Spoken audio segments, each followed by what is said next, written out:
The Spin-off Podcast Network. This is Kiwi is back for a brand new season with more inspiring kōrero from special guests including rugby player, father and role model TJ Perenara. My family bring me joy. Rugby brings me joy too, but it's not the same joy as my family brings me. And global dancer and choreographer Kirsten Dodgen. For some reason, people think I'm very intimidating.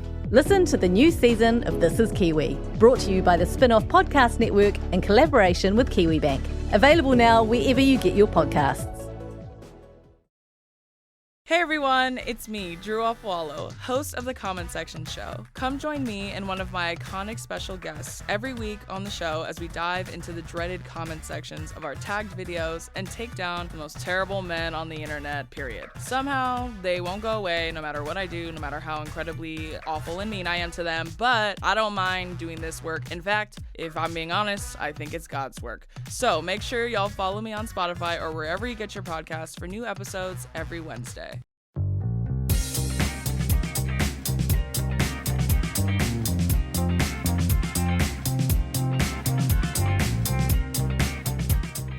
Hello again, everybody. All right, Grandma. There's only two of us again this week.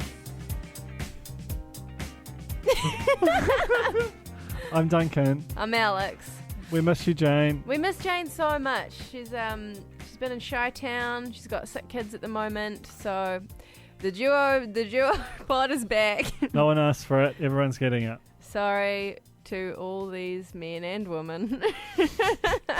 Really? This is your reality television, real news and whatever else in New Zealand podcast, brought to you by Nando's. Had a lovely Nando's meal today. Yeah, I went real hard because it had been 3 weeks for me, and it did not disappoint. Still good? Still got it. I found myself on a Saturday evening. 'Twas our 6-year anniversary, myself and my partner Joe. We were going to go out for a fancy dinner. Guess where we ended up? A fancy dinner place? Nando's St. Luke's. That's That's the top. It actually is lovely. Like what? Let's talk about the characteristics of a fancy restaurant. Soft plush kind of booth. Yep. Booth seating. Like a fancy and distinctive interior decor. Mm-hmm. Love attentive staff. Really great drinks menu. Great drinks menu. An option of putting halloumi with whatever the hell you want because it's your choice, it's your destiny, it's your journey. Posh cutlery. Yep. I mean, we're talking about Nando's. We could be talking about the Grove. Clooney's. It's like the Grove with a tablecloth, without a tablecloth. There was also the griller who was on Saturday night, St. Luke's. Joe turned and said to me, aghast, and said, "I think that's the most stylish man I've ever seen in my life." And Joe does say that often. I was about to say, that just feels like a very Joe sentiment. But then I looked and he was right. The man was wearing aviators whilst grilling. Because there is no natural light in the grill station. There's no natural light. He had dreadlocks, he had a relaxed attitude, and we just big ups to him. Toad when you're wearing aviators. It's true. So thank you, Nando's, for supporting us. We've actually got we've got some thanks, actually. Whoa, this is too slick. What else have we got? We've got some thanks to pass on to all the cornies out there who took part in the great Nando's Portuguese roll feedback 4D experience. I had it in the 4D. 7D? I don't know. A lot of Ds.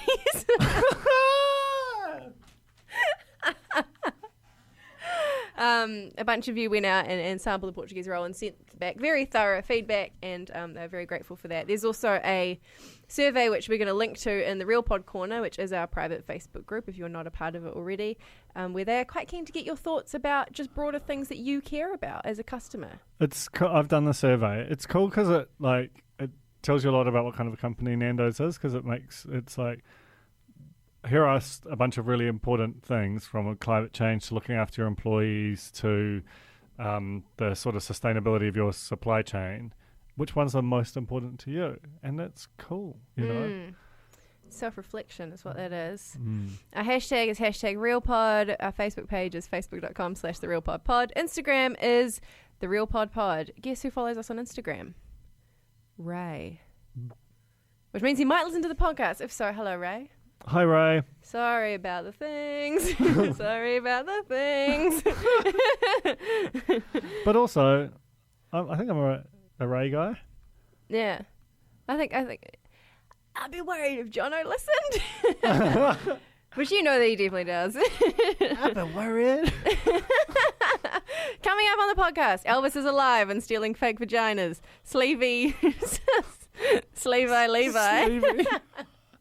I nearly got there. Really? Guys, we got a proper doc and everything this time because we were trying to really do it good. Can we share the doc with the corner No. after because it's such a good one. They don't want to see this. Sleevy has a radio show, and My Restaurant Rules is a perfect antidote to maths. But first, oh fuck. Fucking hell, which one is it? Oh.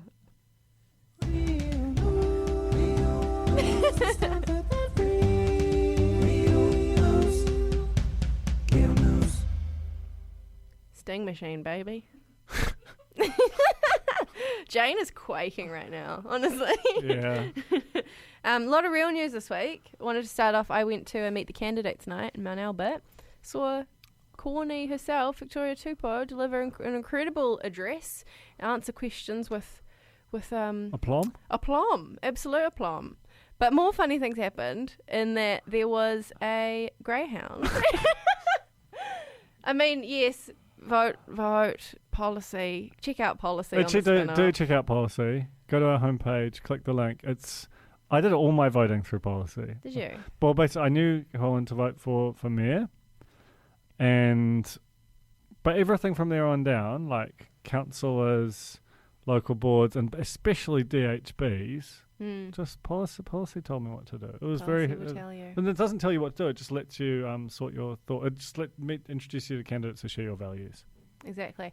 You can also get to know them if you go to any of these funny Meet the Candidates events. Yeah, which is a bit more of In a your like area. proactive way of doing it. So what happened? It was very surreal. It was an incredibly sort of tense evening. Everyone felt a bit tightly wound. The MC had been very insistent that everyone turn their phones on silent, and everyone gets 2 minutes to talk. It was like timer going and everything like that. Halfway through one of the candidate speeches, a greyhound started dry retching. Can you give us a bit of a sound? In the middle of the room. Well, first it could have been a person. Like it was just kind of like, like that, and me and Joe looked at each other, and I was like, "What is that?" And then I looked, and just like so there was like a row of us, and just peeking out at the end of the row, I just saw this greyhound with his eyes bulging, going, "Oh!" And then the guy was like, "Oh fuck!" trying to get the greyhound out of the room. Such a cacophony midway through this guy's speech, and then the guy's phone started ringing real loud as well, and it was just absolute chaos. It was one of the best scenes I've ever been a part of. And the guy who was talking said you should vote for him because he donated blood 136 times, which was also That's good. just too many. Like, how have you got any body left? Well, exactly. It's too many times. Did you crack up? Did everyone crack up at the cacophony, or was it just you? I was crying. Victoria, she clocked it because I messaged her about it later, and she said she knows the guy whose dog it was and that it was funny. But it was one of the funniest things I have ever seen or heard. Like, it was just perfect. All the elements were there. All the elements were there for a good time. Vomiting dog. I'd looked at Simon Wilson, sort of had a smirk on, but didn't crack. I was dead. I had to leave at halftime. It was too funny. But yeah, shout out Victoria Tupou. Any more personal real news, Dunk, before we move on to the bulletin? I don't think I've got any personal news. Have you been hanging your knickers out by the by the window? Because you're going to cause some trouble if you're in Hobsonville Point. That is crazy, the story. I read this entire story, top to bottom. I can't believe that this, like, it's too much. I know it's funny, but it's also like, fuck this. So the gripe is that Hobsonville Point, the block, etc. All those, they're townhouses. They're all townhouses, eh? There's a lot of townhouses. There are also some former Army/Navy right. villas, which have hosted such famous residents as Jane and Joel, and such famous podcasts as Oh yeah, nascent Real real pod, Pod. like Real Baby Pod. Baby Pod. Talking about the block, hadn't watched that. But there's been anger about people hanging up their washing if you can see it from the road. If you can see any washing from the road, you know, they can stop you doing it. If you want to like build a little deck, can't do it. Like you if you want to paint your house like a nice new color, it better be one of the pre-approved colors. Like it's so onerous, all these restrictions. I hate it. Have they been to Venice? Well, that's a great point. I mean, I'm not sure for what. Well, all the houses are different colours, and there's washing everywhere, and Yeah. it's gorgeous. And what's happening? What's happening to Venice? Falling into the sea, isn't it? God So is punishing just saying, Venice for God the is washing. real mad. But I think, I mean, it does seem like, in the context of yonder climate emergency, that you should be allowed to dry your washing outside. It's crazy. Hobsonville Point local quoted as saying she doesn't like her undies being in public view.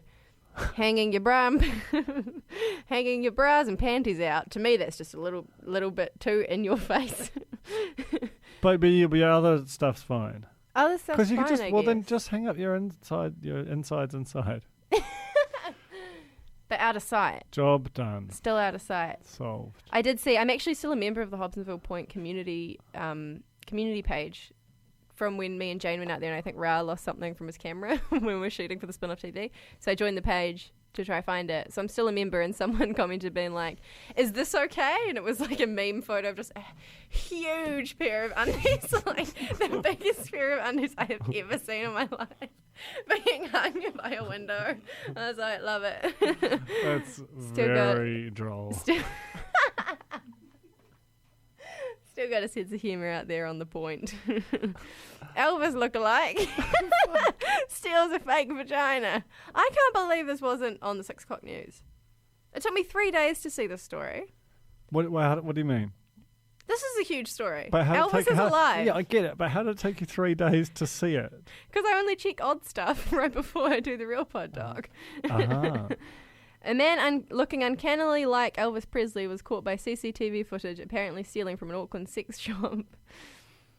He had a prominent Elvis-esque chin, slicked back hair, sunglasses and a high-vis vest. All classic Elvis paraphernalia. He was this is a quote, he was very energetic and erratic, going around the shop talking a lot. He bought a sex toy called Like a Virgin up to the counter, but his card declined, the woman described. And then he picked it up and just ran out of the shop. $100 worth. I mean, there's a lot in this story too, eh? Shit. There is a lot. But apparently he looks like Elvis. So if you see any Elvis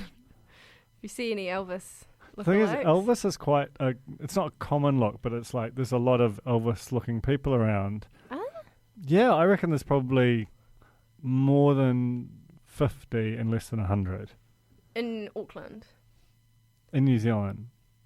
Okay. So the point being that it's one of those things like where there's like when there's like a high profile person with name suppression, and it's like they're a news presenter aged between 40 and 50. There's so many identifying details it actually shrinks the pool. And I feel like all Elvis impersonators and Elvis looking kind of 50s throwback types, and we wander around going, it's fucking not me. It's honestly, not me. I don't need that. I mean, I maybe I do, but I would pay for that shit. You know, like it's a real rough one to have tagged to you. It is.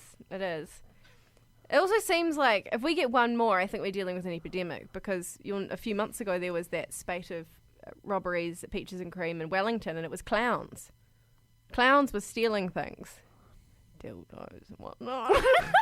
Sorry, what? Dildos. Sorry? Dildos and things. Bum things. Bum things. Yeah. Oh, clowns. Don wrote a very funny story about it for the spin-off, but I'm like, this is nearly a problem. You know? One more and it's a problem. One We could more and almost it's a engineer it, problem. eh? We could pay Gary Brown to go steal something. I should stop mentioning Gary Brown. We should stop mentioning Gary Brown. He'd do it though, wouldn't he? Oh, in a heartbeat for like $100. Just like to shout out at Trivial Tony, who shared the news story saying, "But Elvis, won't you be all shook up if it gets stuck on you? Burning love, indeed." That's very good. How come that got not? They got nothing. You didn't even put a fave on it. They got nothing. No, give him a podcast shout out. It's even better. I should say Gary Brown, for those of you who don't know, is an Austin Powers impersonator who I once hired for the spin-off Christmas party, and I basically got cancelled along with him because PC had not yet gone fully mad. with old mate Gary Brown. Oh, it was like a nightmare. Yeah. It was an absolute At least we got a horror good show. gif out of it. It's true. Roast dinner is being stolen on Great Barrier Island. Now, I heard you doing some investigational journalism about this. I saw this on 7 Sharp because I watch linear TV now. And this they had like a video interview with this chap, made a lovely roast, went for a walk along the beach, came back and someone had just stolen the roast, left the potatoes. Did he like leave it out next to an open window like a pie in a comic? No, unfortunately. But he did leave it next to an open door because apparently no one locks their doors on Barrier, which makes sense. But it's he was real mad. Had to have 2-minute noodles because it's not like you can go takeaways or get Uber Eats or anything on Barrier. It's wild. That's true. So, I mean, what's your take? Is it I'm going to say it was an animal. No. You don't reckon? Well, because the animal has to have opposable thumbs. Like that's No, what but they discussed it. This is all that was left. The trays are still there. It's Yeah, not but like look they at went this. Like the way that they took some of these, whatever these potato, what are they called? Potatoes la reine? scallop.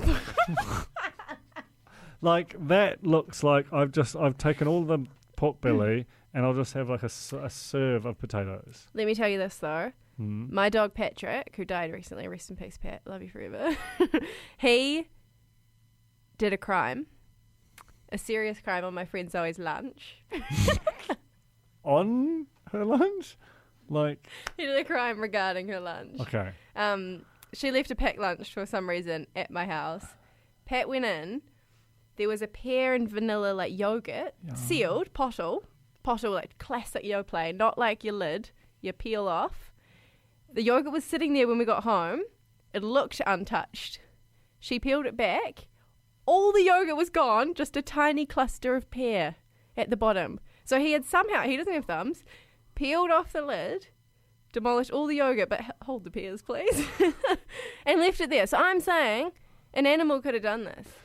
They're evil. I did see a monkey in Bali. This guy was like taking a photo of a monkey and he foolishly left his water bottle unattended. And the monkey like ran, grabbed it, bit the bottom of it, and then just drank like threw it out of the water as it came pissing out of the hole. That's hard, yeah. And this monkey would have been probably 300 years old. He was like so gnarled and like muscly as hell. And when the guy came closer, because this was before the whole puncturing thing happened, and he just bared these just mega fangs. So yeah, I think probably a monkey. A monkey, when I was in Malaysia, stole my bag of chips, ran up a tree, opened the bag of chips and tipped them on my head. Tipped them right on my head. How do you have so many of these stories? It was the funniest. I was crippled by it. But it's fucked. Like, chips are so good. Chips are so good. I mean, I think he might have ate some of them, but it was mostly just like this proper, like Planet of the Apes. The humans must die or be just a little bit embarrassed Yeah. for a while. But yeah, return the roast. No, it's gone. It's be yuck by now. It's like a week old. What else is new? Oh, the maths universe. This is my own story. Love that. Get those clicks. I went a bit mad this week, just kind of lying wide awake. How many days in a row have you worked now? That's not a number. That's just a noise. 11 is the answer. Just thinking a lot about all the connections in that begin and end with the maths universe. I mean, it can, as people have helpfully pointed out, it can be done with anything in New Zealand because we are a small country, but it's weird. There is something going on, and I have updates to make. I basically started with James and Carmen's wedding with Ling and Zing and managed to go through basically the entire of what feels like New Zealand celebrities who matter, at least. Well, just reality culture, right? Like it zooms through them, and I think you make a compelling case. I thought it would just be a bit thin, but no, it's thick. There's also something to add. For example, Mike Puru on The Bachelor. No, hold on. Oh, see, I've lost it already. Mike Puru, who now hosts a show on The Hits with Stacey Morrison. He replaced Flinny, who was the celebrant. That's true. That's full circle. Celebrant at Thing and Things. Yes? No, I'm following you. And that's the tea. That's all I've got. That's But also crazy. that Jono used to live with Simone Anderson, famous influencer, whose partner Trent is Erin Simpson's cousin. But I thought that might be too creepy to put in. Because poor Trent doesn't, he didn't ask for it. He's just an innocent. Yeah, but Everyone it's a classic. I Turns feel like you into- couldn't do that with any other country. No. And I love it. I absolutely love it. The Also, Stacey Morrison connections. That's an amazing one. But I don't love that. But yeah, stay vigilant out there, really. Is the goss. Did you see this next story on 7 Sharp, your new favourite program? Brett and Angel, if you've been following along on Instagram, it's maybe the best Insta story content I've seen in a while. Brett has cleared out their entire lounge and built a huge grandstand in it for the Rugby World Cup. Like staggered stacks of couches. He's put in some old, maybe comfy from grandstand. Comfy grandstand. It's It crazy. sounds like a new reality TV show, eh? TVNZ On Demand, 2020 slate.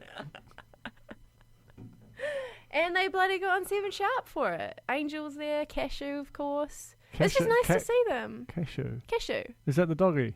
Yeah. Oh. So it made me feel nostalgic Yeah, for Brett and Angel. and also, like, before MAFS became, like, was Norwegian black metal vibe. But it is a really wonderful... Brett seems to be continuously updating the grandstand, so you're not too late to get involved via Angel's Insta story. She's chronicling all of it. Have they got, like, a very big... What is it, like a barn or something? No, it's just in their lounge. But how big is the lounge? It looks big, but it doesn't look huge. Like, they had to take the doors off. Brett weirdly, went crazy and brought the fridge into the lounge. And Angel the whole time just lying on the couch filming it all and, quoting Brett at length. And Brett's just losing it. It's really good. It's really good content. It's so good to see them again. Oh, good on them. And good on 7 Sharp for picking up on Yeah. big social media story. It's just passionate. Big Brother Australia's coming back. Which is exciting news because I read there's a little end bit that was they're also looking at smaller territories and having some interesting conversations. And I did wonder. They will, because Big Brother feels like a real internet, saturation internet, peak internet show. It would be hell bigger. Because if you could just Wayne is going to watch a lot of Big Brother New Zealand. He is. Shout out Wayne. That's freaking great. It's also I feel kind of a clean slate. It doesn't come with the baggage of Love Island. I'm sure Big Brother got bad, but it's long away It's enough. really flong. Yeah. It's long away enough that I don't remember. Sarah Marie, the bum dance. I must Remember? confess to have never watched Big Brother. I'm real limited. If it hasn't been to New Zealand, I've not watched it. It was in New Zealand. Oh, What? you mean if it hasn't been made in New Zealand? Yeah. I only start watching things when there's a New Zealand version. But yeah, I really hope that's something that MediaWorks TVNZ are looking at. I feel like MediaWorks is just you couldn't. It looks expensive, and if you're going to do anything, you just got to do Love Island. Let's talk about Levi. Sleevy's Have we talked about this? Sleevy's got a radio show. Have we? No, we found that out this week. He did announce it though, but I didn't know where it was actually, where his radio show was broadcasting. 88.3 Southern FM, the sounds of the Bayside. It sounds big. Is it big? Well, I don't know. It's sponsored by Almond Breeze. Almond Make Breeze. of that what you Whenever will. I see Almond Breeze, it feels like it's like a laxative or something. Like it's got this real oldie, or like a something to make your toilet smell less bad. Just give it one touch, and you know what? There's something about the name. What do you mean? You know, the breeze part is the breeze thing. is the thing. Yeah. I admit I bought Almond Breeze this week. Can you for buy my it? smoothies. Yeah, of course you can buy it. It's not only exclusively a sponsor of Samuel Levi. I thought you had to go to his house. I'm sure he's got a lot. I don't doubt that. But they do a good vanilla for the old smoothies. Because I put too much spinach in my smoothies and I always need a sweetener to balance it out. Oh, I'm starting to sound like him, aren't I? But this is amazing. Look This at is incredible. This picture of him There's is proper so PR great. shots and everything. Are Levi they? on the radio. Can you just hit play? Let's see what happens. No, it's just going to play live. know. I don't want to listen to Dave Caffey. Midday Magic. I can imagine Levi playing the flute on this. Well, that is exciting. So, even though we are not in the same country as Samuel Levi anymore, you can still hear his radio show on his blog somehow. It's the sad thing is, it just sucks that he has to pay to play. I think he... What do you mean? Like, didn't you see that revelation? Pay to play. Like, he has to pay $150 per show. Oh, where did you see that? Oh, the Crannies found it.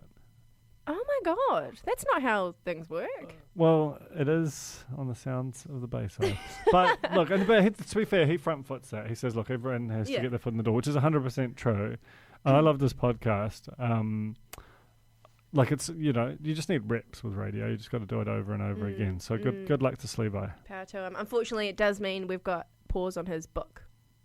Yeah. Because of the radio show, so swings and roundabouts, really. And that's the end of the real news. Wow. Okay. I'm just trying to Wow. I'm just trying to find the stings. Don't look at me. What are we up to? Oh, God.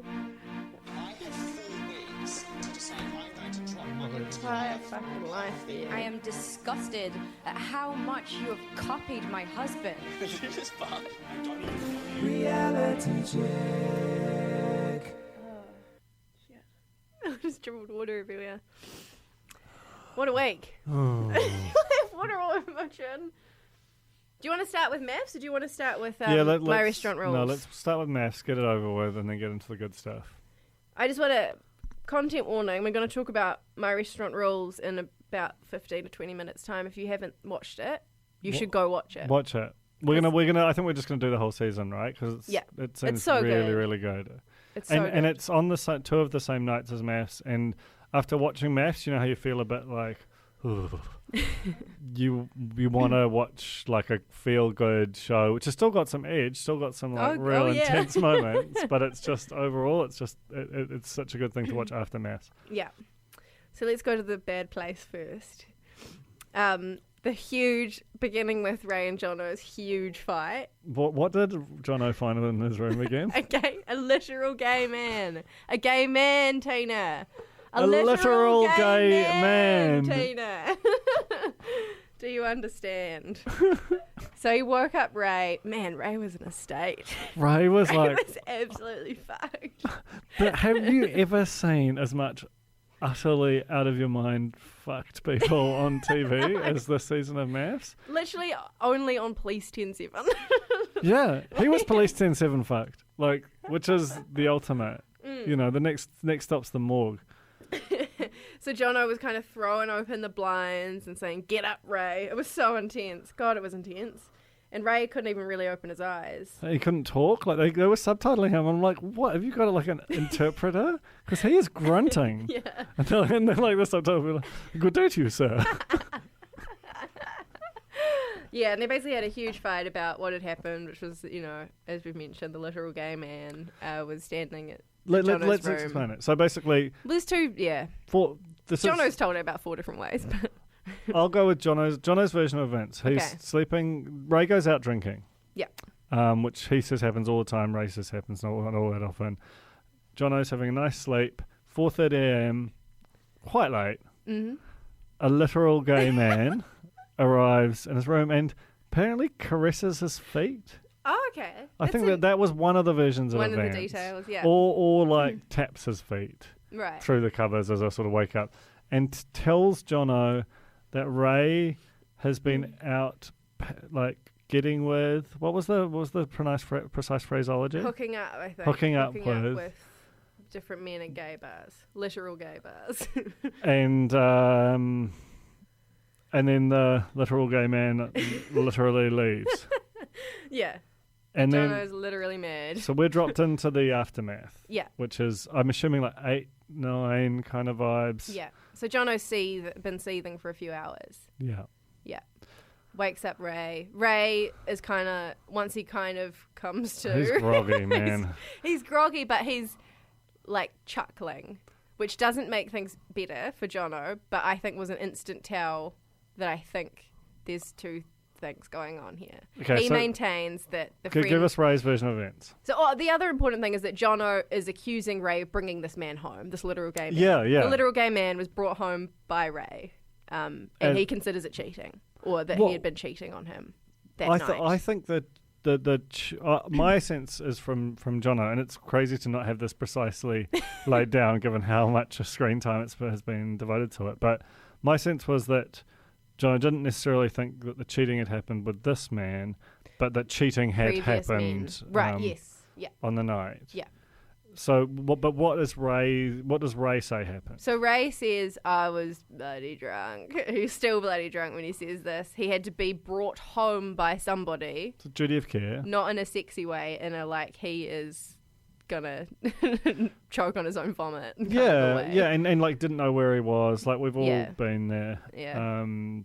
And Ray, so... And he's friends with this. That's the thing. The literal gay man is a friend. Jono claims he's a complete stranger that Ray met that night, or an acquaintance. Mm-hmm. Like that's where the sort of these guys hooked up thing came from. Ray says, this guy was at my wedding. He's a very good friend. He took me home the way a good friend does when there's been a couple too many. And that he made a funny joke. Yeah. Saying, I brought him home. He's been hooking up with all these people. Ha, ha, ha. Which, Ray's an earthy guy. It's a bad joke, but it's the kind of bad joke that you think is crazy funny at 4:30 in the morning when you're absolutely out of your mind. Totally. And you want to throw your friend under the bus because you've had to do this annoying thing. Yeah. I buy Ray's version of events. Also because he doesn't look guilty Denver. He looks like, oh, fuck's sake. Exactly. If you wake up, I mean, look, we all know what bloody anxiety looks and feels like. If you've done something bad... Anxiety? Yeah. Is that like a phrase? Yeah. That is so useful. Anxiety, yeah. It's like up there with hangry. That's bloody good. But if you have done something bad, or you suspect that something bad has happened because you've been drunk, you know what that feels and looks like and how you perform in that moment. And Ray, to me, unless he is, different to what we've led to believe, I find Ray, as a mess of a man that he is, to be like incredibly authentic. Totally or at least appear to be authentic. I don't think he's capable of that level of performance because he just has this kind of, I guess I'm like fucked now because this all happened on TV and Jono is who Jono is and this is basically the end of it. But he doesn't have any of the sort of dreads and even the fact of being able to go out that night. If he'd done what he's alleged to have done, I don't see it. But by the same token, I totally understand why Jono had the read that he did. It's the thing. It's kind of like, I think I believe Ray, but that I understand why Jono reacted. Jono reacted rationally. And why he found it very difficult to see another way or let it go, because I imagine he has been worn completely down by Ray's choices and going out all the time and undermining the experiment, which I believe is all true. So I just think, again, it's that thing of like they're just not on the same planet, and it's unfortunate because I think I had to rewatch their wedding to get some screenshots, and I was like, shit, this was the one. Like it really was when you look at it. Jono's like does like a chicken dance around the venue, like when Ray comes out, he's so happy. Well, and also but they had that slightly off thing, which should make a good relationship because you feel like you kind of match each other's absences or weakness, not necessarily weaknesses, but voids, and it felt like they could help one another grow and blah blah, all that stuff. But something real bad happened, and also anyway, this thing basically dominated the week, right? Like the cascading sort of second order consequences of it were just everywhere. It set up this whole feud between Carmen and Vicky and Jono, and it's just in the air in a way that's pretty rough. So it's perfect time for a boys and girls night to split them up and get them talking about each other. Yep. First thing I wrote here was that Christopher ordered a Virgin Mary. It's just a little joke. Never misses an opportunity for a little joke. And never a funny joke. Never a funny joke. Not really a joke, just a word. Yeah. And just a Makaido eyes. My dad made the great observation that he looks like Makaido's dad. Wow. Think of that. Imagine that. If only. Wow. That would have been great for my piece, actually. if only it were true. It kicked off with James demanding that everyone scull a drink, as is his want. Shots and see at the bottom. Yeah. And really reluctant participants forced into it. Yeah. I mean, like, a consensual game of see you at the bottom or shots is nice, but the cajoling on TV, I just think they're going to get in trouble for this. Yeah, I think so too. It's too much. It is. It's too much. Stefaan was in there, of course. Stefaan. So easily swayed. Yeah. He needs to back himself. And that was where we heard the stories come out. Jono told the girls his version. Ray told the boys. And it came out that they were clearly on they had lived two different existences, basically. I did wonder, though, because I could see how crazy it was all, the reactions were making Jono. I wonder if it had been a heterosexual couple, would it have been received differently? Because I think Jono was really upset because he felt like people weren't necessarily latching on and taking it as seriously. Yeah. If Jono was a woman, and it had been a man out all night who was brought home by another woman, I don't know. I thought it was like an interesting thought. Yeah, but totally. It could also be that maybe they know Jono and Ray, and obviously some people had heard Ray's side of the story before they heard Jono's. I think that really matters. And also just, who do you like? Yeah. Comes down to it. Like, do you like Ray? And Carmen and James already have that relationship with him. Therefore, they're definitely inclined to take his side almost irrespective. And especially with this is almost like a perfect storm, right? Because Jono has every right to be upset, but I believe Ray. Like, you can hold both those thoughts. It's the most natural conclusion. Yeah. And so both of them are going to feel wounded, and whoever's in the tank for either is going to be, properly upset on their behalf. And there's no resolving it. Great show. Great show. And Carmen made the mad suggestion that maybe they should talk about it. I know, that bitch. That absolute conniving, stirring witch. Why would she do that? Why would she suggest something so mature and obvious? Of course Jono was going to scream at her. And storm down the hall. And they're just all so drunk. That's the thing. It all makes sense once you realise they're like at least 3 or 4 in. No. More? Way more. Do you reckon? I reckon they're like 6, 8. Whoa. Tina's nodding. Just because it's the irrationality and the sort of talking past one another. Like, it's not a few drinks where you're sort of stirred. It's like you're actually having difficulty receiving and transmitting. Yeah. Yeah. Not that I know any of this stuff. And there was on the boys' night, once they kind of got through Ray's stuff, Jimmy just went all in on Christopher in a really bizarre way. Was just trying to start a fight. Christopher was Jimmy not had a biting. bad week. He did have a bad week. He kept saying that Christopher was being so PC, kind of. Christopher was just trying to de-escalate the situation because he could see, as we can all see, that look in Jimmy's eye. He was being attacked, yeah. And he kept saying that, he was being PC and being weak, and I was just like, I don't know. You don't always have to... Yeah, what? I just think that he was quite sluggish. Yeah. And I think the other thing with Jimmy is, like, he's had a great time, but they're all just bored and drunk. Yeah. And so Jimmy is like, wants some action. Like they're just stuck in these apartments. What feels like it's fucking crazy how many times you've seen them just go for the same shit walk around under the motorway underpass in Victoria Park, because they're just like, we've got to crank some scenes out, we've got 10 minutes with this camera today. And it's like quite it would just be real boring. And then you're like, oh, here's like a thing, and then you get out there, Ray's under the worst kind of upturned glass. Christopher's not drinking.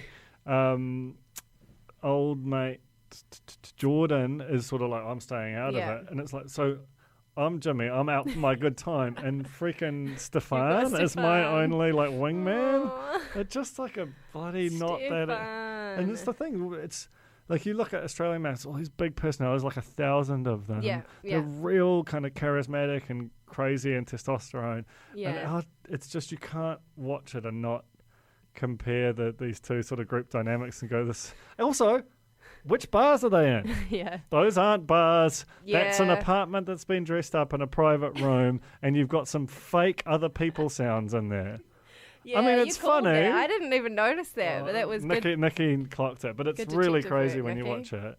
I did notice that there was like they were sitting in some kind of lounge, and there was some woman, like some sort of staffer. Like just a fake person walking A past. staffer next to this little kind of desk that had just like a couple of bottles of liquor on it. I know, was and there's like "That's a not Fisher and Paykel domestic fridge behind them. Like, come on. Oh dear. They don't have time. They don't have money. Yeah. Oh, look, and we can relate. We can, know that feel. But yeah, what else happened? Carmen. Jono interpreted Carmen saying you need to talk to each other because I've heard something else as Carmen taking Ray's side. Got very upset. Vicky tried to step in. Everyone got upset. It was awful. Still very upsetting. It was really awful. And then it kind of ended with Christopher saying that Rose was there for the wrong reasons and just went on maths to get famous, which would come back in the next episode. She would find out about it. And it would all fall apart, sadly, for those two.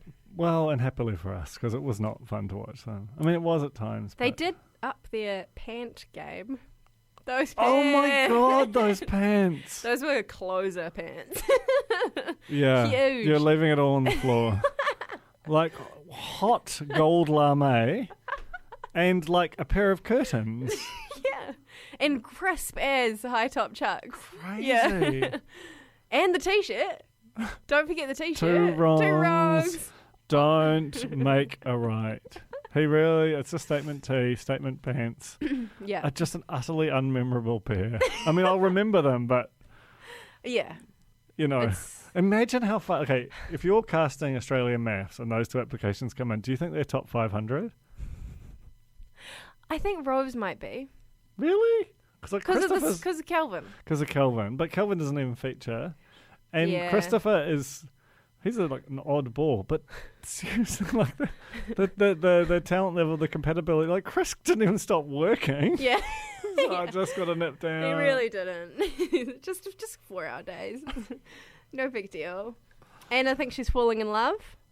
She told Jordan. That's she actually was becoming falling for him. quite a sweet relationship. It is, but it hit a weird speed bump because she thought he didn't say it back, or he didn't say it back in the right way. He didn't say it back in the right way. That's why she thinks that.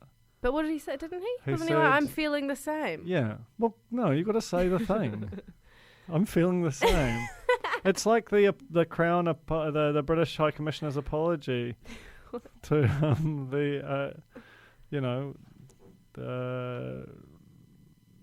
like you got to say the words. Right, but also she didn't say love. She just said, I'm falling for you, which I think is different. I know, that's like an intermediate stage. It's like a 7. What do you think, Tina? What's the question? Where does between I quite like you and I'm in love with you, where does I'm falling for you sit if on a 1 to 10 scale? I'd say maybe like 6.5. But it's still something, right? Yeah, it's moving. Yeah, places. it's motion, and it's closer to the big one than the little one. Yeah. But I think you have to say, I think you say, I feel the same way as like I'm within plus or minus 3 on the margin of error of your statement. Just Jordan. He's from Foxton. The Foxtown. I don't know what that's about. What is that about? Me neither. Anyway. It's just on Slack. The dinner party. Poor Vicky rocking up to the dinner party. Burst into tears as soon as she arrived and turned her back to the camera and then had to go to the loo. And then Rose followed her. For some toilet door filming loo chat. Classic maths staple. Love to stare at those loo doors for most of my life. I also really don't like the way that that Jimmy has started calling her Victoria because she's in trouble. I know. It's so parental or fraternal. It's got some bloody thing. Yeah, and when they arrived, he was like, "Hello, Victoria," and didn't hug her. No hug. Yeah, Carmen iced it completely. Went straight to the bar. Jimmy, bad Jimmy is real bad, and good Jimmy is real good. Yeah, yeah. Jono also didn't hug Jimmy. either. So it was all horrible. Just freaking tense. I did like when Jimmy managed to get close to. Oh yeah, so the big thing that was after that boys and girls night, Carmen came home really upset, crying. It sounds like Jimmy blew off the handle and stormed Vicky's room and was shouting at her. But okay, so some weird thing happened with space and time during that period, because there was Jimmy making breakfast, Jimmy and then some kind of confrontation, and then Jimmy and Carmen in bed. And was there a spare day? Was he doing a drunk fry-up? Because he had a beer. Did you notice that? And was that I don't know what happened. I don't know if the confrontation happened that night after the boys and girls nights or the following night. It's just this. I think it happened that night because they would have shot it if he had done it by But day. I don't think they're shooting very much at all. Even by just pick up MAFS New Zealand shots of just standards. people lounging around mostly. And his apology was, I apologise if you felt like you were under the pump. It was a real ropey apology for something that sounded like it really required a proper one. Yeah, because she seemed properly quite shaken, and I don't think... Yeah, I feel terrible for Vicky. Yeah. Yeah, same. I think she's been really stitched up. Completely stitched up by the show, and yeah. She's lovely. I did also come up with a couch therapist. What are those people called? Expert theory. Mm. Remember that Vicky and Jimmy had a thing. Yeah. So it's in both Carmen and Jimmy's best interest to distance them from Vicky as much as they can. Carmen will be like, I don't want to think about that. That's weird. Get away from me. Jimmy's going to want to make it clear every point that he can that Vicky's nothing to him. And I think he's going harder on her in this situation because of that. Agree. But then why did he ask her what her favourite sex position was real pointedly in a way that was kind of felt mean and bullying again? Because he's still trying to... But he's trying to... But if you don't want your partner to think about the fact that you'd done sex with her, then you don't ask that question, because it felt pointed. It did, yeah, true. That's true. I just thought it was just anything to make her feel small. But that was real rough, that one. It was awful. Again, I was like, is this allowed? It was quite funny when Stefaan just blurted out. That was so... Two lesbians, sisters. Yeah, I'm just watching. Yeah. Everyone else dodged it or said something sweet or Reverse coy. cowgirl. Reverse cowgirl. You've had 2 weeks as your max relationship. How is that, the first rodeo? Oh, Stefaan! He shouldn't be on this program. But I'm glad that he is. I also love that picture you found of him when he was a child. Oh, yeah, I found it. Young Stefaan. Who's cutie pie. It was a cutie. Something happened. Unfortunately, he also got swept into the toxic. Ray and Jimmy managed to coerce what I consider to be making a murderer false confession out of him. Totally. Totally. They were waiting for a moment to pounce as the experts were observing, which I was like, at least I feel like the experts have kind of stepped up this season. Yeah, but also the game has stepped down, so it sort of true. meets in the middle. I did like her pastel blue suit though. Oh my god, she's dressing very well this season. Great. She wears it a lot. Obviously, not a lot of wardrobe, but it's a great suit. Somehow they went, Stefaan, who we have seen blurt out, "I love you," to then saying, "If she left tomorrow, I wouldn't care." Which, of course, is going to come back and bite him the next night at the commitment ceremony, because, of course, Vicky was going to find all of this out and saying that she wasn't genuine, he doesn't think she's genuine, not here for the right reasons. And it's just because, Jimmy's doing some schoolyard alpha dog bullying on Stefaan, and he's just, hopeless and doesn't know how to deal with it. So he's basically, Jimmy can say, "Hey, Stefaan, mate, would you mind saying this stink thing about your partner that you don't mean?" He's like, oh yeah, Jimmy, well, if we can be friends. Yeah. And then he says it, and it's like, oh, this is shit, man. Yeah. Because he doesn't mean any of that at all. He's real into Vicky, and he's just trying to be a person. He's actually one of the few nice, genuine people on the show, unambiguously, even though he's a bit of a dork, but Mm-hmm. Yeah, so that came back the next night at the commitment ceremony when he... because I think before that, Anna had told Vicky that it had happened, because Anna was there to witness that conversation as well, and she said, "I just want you to know, only because I love you, I'm telling you this delicious, and because juicy piece of gossip, producer told and just me because the cameras are here, I just thought I'd say it they'll right release now." more nudes if I don't do it. She told Vicky what happened, and so they went into the commitment ceremony. The experts asked Stefaan, what did you say? What did you say last night? And he chose to lead with, I just said that if she left, I wouldn't really care. Of all the things he could have eased in with. I know. Oh, it's just lies not, he could have just told. not good. So Vicky was just distraught, as you would be, and confused. And just totally blindsided, Yep. like in a way that hasn't really happened this season. Can I say one thing, though, about the commitment ceremony? At least they finally staged it properly. Like, it looks like a proper Australian one now, True. whereas before it just looked like there was 3 couches in a large empty room. Yeah, so that's that's true. real huge Yeah. in terms of making that episode land. Because when you saw Anna, when Anna tried to leave at one stage, you're kind of like, oh, there's like actually room to like walk a little bit, and there's a wall and everything. Well, and there's stuff. There's some Yeah. like flowers and that. There is stuff. It's good on you. Let's get rid of maths. But somehow still stay for Vicky and Stefaan. They both wrote stay. Well, I could see that, though, because Vicky didn't know the information and Stefaan was actually in love with Vicky. Yeah, So. it's just saying things. It's just saying words. Like. But no one else, there were no leaves, right? Oh no. Jono was leave and Ray was stay. Stay Ray. Yeah. Anna and Jordan. Anna kind of did a weird little kind of fake out, like she might write leave because of the Jordan's love response hadn't situation. been adequate. Yeah. Also looked like she was wearing nurse's scrubs. Did you notice Oh, that? extremely. Yeah. It was like, yes, you can go on Shorten Street after this. I was thinking that. I said to Joe, I was like, she's got classic Shorten Street 100%. look. Yeah. Like Bella Yeah. / Kyle. You know, like if you mush all them together, it's Anna's face. Yeah. I think. Yeah. In a face swap kind of a way. Have we talked? But it was like sexy. It was out last week. Yeah, So yeah. I'm sorry, I'm still reeling. A corny did that. Aged them up like you asked, by the way. I know. In the corner, yeah. Yeah, Sarah Black. Sarah Black. Former designer of Real Group Oh my magazine. god! back in the Oh, day. there you go. And also designer for Groove Guide when Kerry Ann edited it, and Leonie edited it. Oh my god! Yeah, Sarah Black's a celebrity. I need to do another map. Rose and Christopher leave. Crazy pants. Disaster. Thank God. But at least they went out with some crazy pants. And a novelty tee. Jimmy and Carmen seem fine. Still stay. I will. Yeah. They're great. They're great. They are great. Even when they're bad, they're sort of Yeah. bad together. Much better together. You know. I feel like Carmen needs to stay around Jimmy. Yeah. And Ray and Jono was ready to go, wrote leave. Ray wants one more chance, wants him to see him in his home environment in Christchurch, thinks he has more to give. I kind of believe that. Yeah. Yeah, I think Ray doesn't want to let Jono go on the I think you're a cheating dirtbag note. And that's totally fair. Yeah. Ugh.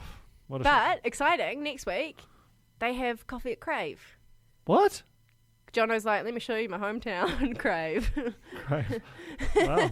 Exciting, eh? They We could were- have seen them. They were on our block. They were on our block. Can I say, though, this season of MAFS, it's rating really badly, and I'm like actively finding it a bummer to watch.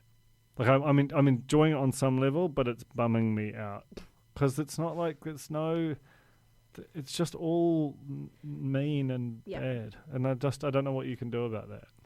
There's no comedy couple. Yeah. There's no. I mean, Carmen and Jimmy are the shining light, but there's that streak of darkness there, which is always ready to. I think maybe Rose and Christopher they thought would be funny, like a little bit of oil and water, but basically, Rose hated him from the moment she saw him. Yeah. It's like, go away, Dad. Yeah. But the good news is you can wash it down with My Restaurant Rules New Zealand on TV2. Which is a format, by the way. I thought it was just like a made-up home brand version. Well. No, I've been looking into it for this review that I've sort of written a paragraph of, but will be out probably on Sunday. It was like it's an Australian reality show from 2004 with a totally different vibe. Like basically you did a startup restaurant from scratch, like 5.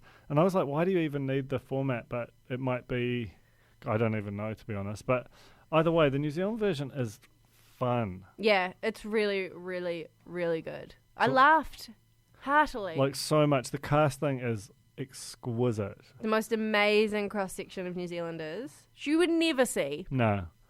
anywhere else. So the reality TV pieces. Especially bloody the first emo on television. in New Zealand. This is what I think it is. In 2019. Unless, like, you sort of say that, like I mean, who's Scotty Rocker? Yeah, but what was he? Was he on a reality show? Scotty Rocker was on something. He Oh, was on Treasure then he's Island. 100% an emo. Yeah. But this guy, well, Daniel. it's a second wave emo then. Second wave emo. Even though he was no doubt a first wave, because he must be. He's got an 11-year-old child, so he's got to be 30-ish minimum. Look, vibes 32, 33. In some senses. So he's got like what's this middle lip piercing called? I don't know. It Tina? would be better if he had snake bites, for sure. Because Joe was like, he's a raver. He's not an emo. No way, Joe. Well, I wasn't sure. I wasn't sure. His hair in episode 1, we're talking about Daniel from Kati Kati, by the way, who's married to... Julia. Julia. Julia. Julia. And what's his restaurant called? It's in Central Park. Central Park. On like a funny little strip mall thing. But it's actually amazing. a real classy strip mall. What's it? Where? Sushi? There's an Indian restaurant next door, but it's just like nice decor. Like I think it's a relatively new build. But yeah, it is a strip mall as such. I just love seeing all these cutie little places. Should we explain the format? The format is, how many teams are there? There's 5. 5 teams from all across New Zealand, duos who run their own restaurants. Littleton, Nelson, Birkenhead, Kati Kati, and Waioru, yes. Yeah, so there's only one Auckland restaurant, and it's Birkenhead, so... Moxie. It's Moxie. So basically they all take turns hosting all of the other diners plus 2 judges. Who are great. Someone Fasselbender. Colin Fastnage. Colin Fastnage, who's like got this weird accent. It's like half Irish, half Cockney, half Scottish. But I think he's Irish. And Sue Chetwin. No, not Sue Chetwin. Judith Tabron. Sue Chetwin is the former editor of Sunday Star Times. Just weird. Just name anything. Yeah, but she's also friends with my mum, like Judith Tabron. Oh. So Judith Tabron I've known for a little while. She's the former proprietor of Soul. And she... I was like, concerned. It's like, someone and it's the first time they're on a show. They're both really good, the judges. They're both great. And... But the judges aren't like the center of it. Like they're just sort of other participants in a way. Because it's sort of all experts and they're all judging one another. The judges have more power. They have like 40% of 60% of the vote. But it's basically they eat a 3-course meal at each one another's restaurants. And then I think at the end of it there must be some sort of final or elimination round. They haven't quite explained the format. But I don't really mind. Well, it's following My Kitchen Rules format at the moment. I wonder if they move into a independent kitchen or something and take them out of it. I don't know. But it's so great seeing the insides of the restaurant, seeing them freak out in the kitchen. It's interesting as well that they appear to order from their actual menu. They get a text when they're on the way to the place, the other contestants. They don't know where they're going, and they get to look at like a PDF. But I don't think they get to order anything they want. That's what Nikki was saying. Like, they basically seem to have like you can choose one of 3 dishes. I mean, and it's because, and this is like total gimmick, but it's quite good it's really good for the TV product that it's front of house and chef, and 4 out of the 5 chefs are like amazing male geniuses, and 4 out of the 5 front of houses are. Women who are supporting these creative, combustible geniuses. It's true. Who's the final? Oh, the Italian? Yeah, the Italian, which I thought was going to be that way as well. But yeah. So the first one was Tyson and Fiona. Is that right? I wrote Sweetie Mum. Such a sweetie mum. Sweetie Mum. And Tyson's had a bit too much sweetie mum. Like he's just been so adored his whole life. He's unintentionally obnoxious. He's so confident. It's crazy. Episode 1, I was like, Tyson is sweet. Like, Tyson is like amazing. Eligible bachelor. Same. Episode 2, I was like, Tyson is cancelled. He's so hellish. He is obsessed with Shabby Chic. Oh my God. This show is so great because Tyson mansplains Shabby Chic to someone from Littleton. Yeah. For... I don't know, like 10 minutes. Yeah. And neither of them are right.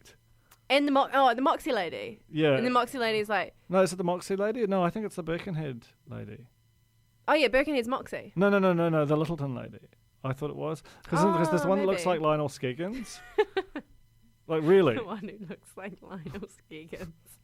That's the Littleton one. I think so. Yeah. Okay. Either way. Moxie chipped in and was like, well, I think you mean like French country house. And he's like, yeah, like shabby chic. It's just like the weirdest conversation going back and forth about what shabby chic is and isn't. The great thing is, I don't think shabby chic existed before it became a trade me category. Oh my God, true. And now everyone is just going off the random crap that people put into the shabby chic category. It's a story, actually. Theory. But they have a shabby chic restaurant called Rustic Kitchen. It's not shabby chic. It's not rustic. It's like it's just got like mismatched wooden boards and then like some quite modern chairs. It's not a great interior, but Daniel hoed into it from Katikati, from livid. Central Park. Yeah. He was so angry that like his beautifully coiffed emo hair, I don't care what Joe says, almost got out of place. And then, so I'm like, man, you better bring it at your place. Next week we go to his place. It's almost identical. Oh, it's true. Daniel said a lot of things, though. I think Daniel is like, I don't know what Daniel is, but he was telling lies. He was telling barefaced lies. He was throwing his wife under the bus. Oh my God. So badly. So badly. He was lying while throwing his wife under the bus. Like, they basically, so Daniel, basically there's the chef is responsible for everything, and the front of house becomes the kind of sous chef and just basically does as told, executes the chef's amazing stuff. So there's like a terrine, which Julia sort of doesn't execute well, doesn't fucking execute fucking well. Daniel swears constantly. He's basically one long beep. And they go out and they face the judges. And Daniel just immediately says, yeah, Julia screwed it up. That's Julia's job. Yeah, sorry. I'm really sorry. Julia screwed it up. She fucking fucked it up. Fuck this. And because Julia has got a real interesting personality herself. Like, she'll like be like whispering the worst kind of conniving stuff in his ear. And then he'll sort of play act to kind of, oh no, I think it's quite nice. Yeah. And then they get into the kitchen and Daniel is just riding her. It's like amazing character study. Really bizarre. I also was like, I don't know if Daniel knows that he's mic'd. Like, he seems to think he can just act two different ways. Well, if you whisper, then they don't hear it. It's a secret. Exactly. But the first night, I thought Tyson kind of turned it out. Like, I was impressed. Yeah. But it wasn't as good. It was like good on paper, you know, fish and not chips and gnocchi and chocolate garden, which is apparently something. I didn't know that was a classic thing. It's real funny the way that FAFSNZ is just constantly nicking like, oh, I haven't had this since the 70s. I wasn't even born when this was fashionable. I was there when they made the first chocolate garden. And the other thing is that it's like such a trip back in time. Like, it's after MAFS, again, it's like quite comforting because you're in regional New Zealand where there isn't cancel culture and there isn't climate change. Or I think Bill Clinton's still president. It's just like quite a different vibe. Yeah. And they eat real old shit like chicken roulade, like chicken wrapped in bacon, and it's all yum. Well, it's all looks real yum. But you know that if you went out in Auckland, like that restaurant is cancelled if they're still making that shit, and it's just cool because it kind of reminds you, it gets you out of your bubble, you know. Totally. And the characters are just like. I also love that they FAFSNZ visits before the competition starts and sits down with people who are just dining there, and you see these sweeties who go there every Friday because that's the one place. And I was just like, shit, this is better. This is a better way. I know. That's the way. I want to live in a small town. James Griffin was right. What's that? Gint? What's that town called? The fake town? Dent. Bump. I don't know what it's called. I think it's called Dent. It's got some bullshit name. So. Bump.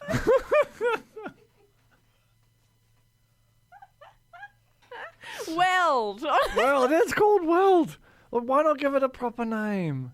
Maybe that's what towns are called in Australia, because that show was made for Australia. Oh, shit. And it's just real cute because they're like the small town people. Fuck, I'm so terrible. I apologize. I cancel myself. But they're like, this is the best dessert I've ever had. And it's like it's all just very sweet. It just makes you feel like maybe things are going to be okay, or at least they're still okay somewhere. Yeah, and you can always you can leave Auckland and there'll be nice things elsewhere. Yeah, not I want to scary. go to Rustic. When I was watching it in my head, Waioru was Waiuku, and I was like, I could pop down to Rustic, but I can't. I have to drive to Wellington. I have to Jamie Lee Ross it. Oh man, but yeah, I just love it. It's so wholesome. There is a dark. I feel like Daniel's provided quite a dark streak. Like, but that's what makes it watchable. Like, it's exactly the right amount of dark. Yeah. Is Daniel and Julia's fucked up relationship. The Italian. I'm real into the Littleton. Rob. Yeah. Just loves Kaimoana. I really want to go to that Fisherman's Wharf in Littleton. It looks so good. Is that Littleton or is that Nelson? Or is that Littleton? It's Littleton. I think it's. I think I've got it all wrong. I think maybe it's Bump. Maybe Moxie. It's just a great show. It's a really great show. 2 nights a week, Monday and Tuesday, 7:30 p.m. TV2. The Italian guy also said something really funny about women. There is 8 to 11. Oh my god, what accent was that? He's like, in the woman house. I've written it down. I've got the quote. Oh, you got it. I didn't quote it. Where is it? With all due... What am I doing? Okay, I'm just going to do it normally. With all due respect to women, there is 8 to 11 days when women don't want to deal with customers. 8 to 11? 8 to 11. Oh, dear. And he says it in a like, I'm going in there kind of way. Hey. It's so good. Yeah, the Italians are really good as well. Just roasting the gnocchi. Oh. No, they're not. They're boiling the gnocchi. Parboiling it. Jesus, if you roast it, you're going to get... Oh, dear. And there was an apology posted on the Central Park, which is Daniel and Julia. Is this an apology? Well, no, it's not. It's just words. It's just definitely words. It's an angry, don't believe all you see kind of. To all TV viewers, for immediate release, please be aware that with the 16 kitchen hours, 14 table hours, 10 interview hours, and 2.5 car hours that they've edited into 1 hour, that's just a sentence. 14 table hours? Surely. They're not sitting there for 14 hours. Because even though the dessert took about 3 days. Yeah, the creme brulee. They kept throwing up the caramel. Oh, somehow Julia's fault as well. We met the people. It was very friendly. Please have an open mind. They've chosen what they want to be seen. Classic editor. Yeah. How dare they? Anyone that knows us knows we are not those people. We have a family. This is a business. We have received so much negativity over the past 12 hours. It has shaken us up.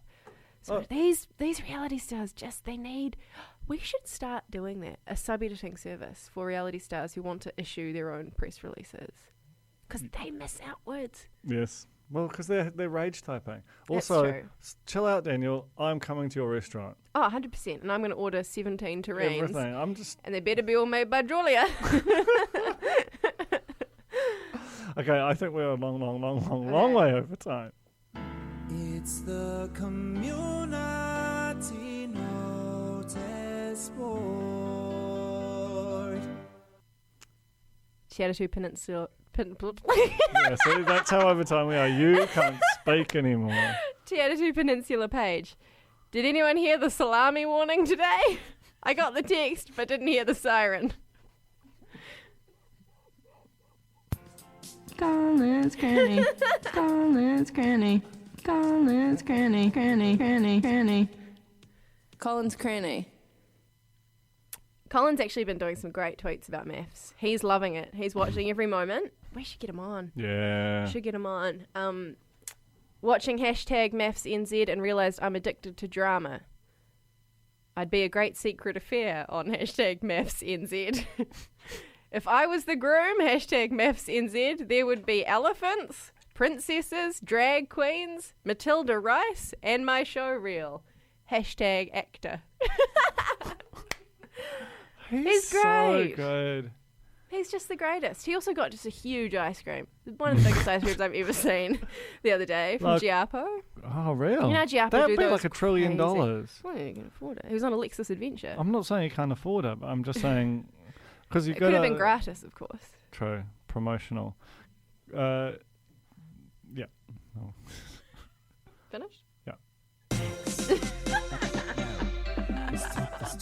Like and subscribe. Max Key Corner. I know. I know. I'll never forget you. Like and subscribe. A rare crossover episode in Max Key Corner. Eat Lit Food left one of the greatest Instagram comments I think I've ever seen. Yeah. On a photo. Do you know who this man is? Yeah. So, well, I mean, he's like a famous DJ. Martin Garrix is like he's sort of in the, what's the one that died? Avicii. I think he's in the sort of Avicii realm. So Max seemingly just bumped into him. Yeah, that's the vibe. Doesn't look like the. Yeah. I've got a photo like that with Max. Do you? Kind of. Yeah, in a way. So how oh, just do it. Just say the thing. So he's posted a photo, whatever his face is, Martin. Garrett is doing a little peace sign. They're quite close together, but it's like a close-up selfie of them smiling, happy to meet each other. Eat Lit Food comments. Max G, you can't just face tune yourself and not your mate. That's not boys. Hall of Fame Instagram comment. Straight away. Max G.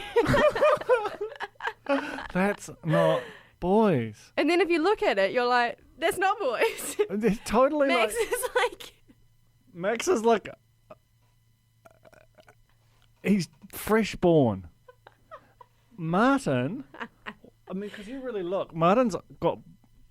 Well, he's been DJing all night, of course. Yeah, he's got he's bagged up. Like he has got a lot going on under there because he's young, but he's seen some things. He's seen some stuff. And Max could very easily have done him the favour. Max has whitened his own teeth. We know that for sure. He's smoothed his skin, I think, and we cannot be sure what Max Key's real eye colour is. We just can't because they're a different colour and everything. It's just so cool that Eat Lit Food did that. Yeah. Shout out. That's the end of the podcast. We got there. This is a real long. How long are we at, Tina? Oh, I don't even want to know. 1 hour and 12 minutes. Hey, that's all right. Yeah, that's it's under 120. But no, definitely done better. yeah. Well, God, yeah. Also huge call. We'll be back next week with Jane Yee and more chat. Oh no! Oh, how do you end these? Thanks, Tina. Thank you, Nando's. You're the greatest. Thank you, Crannies. See you next week. Bye. Bye. No.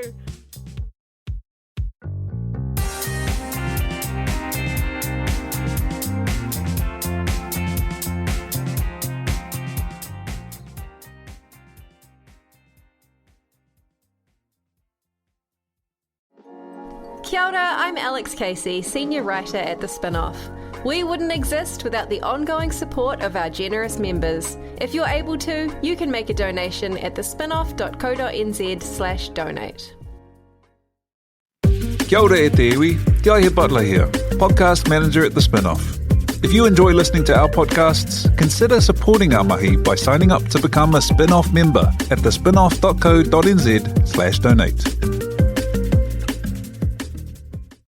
The Spinoff Podcast Network.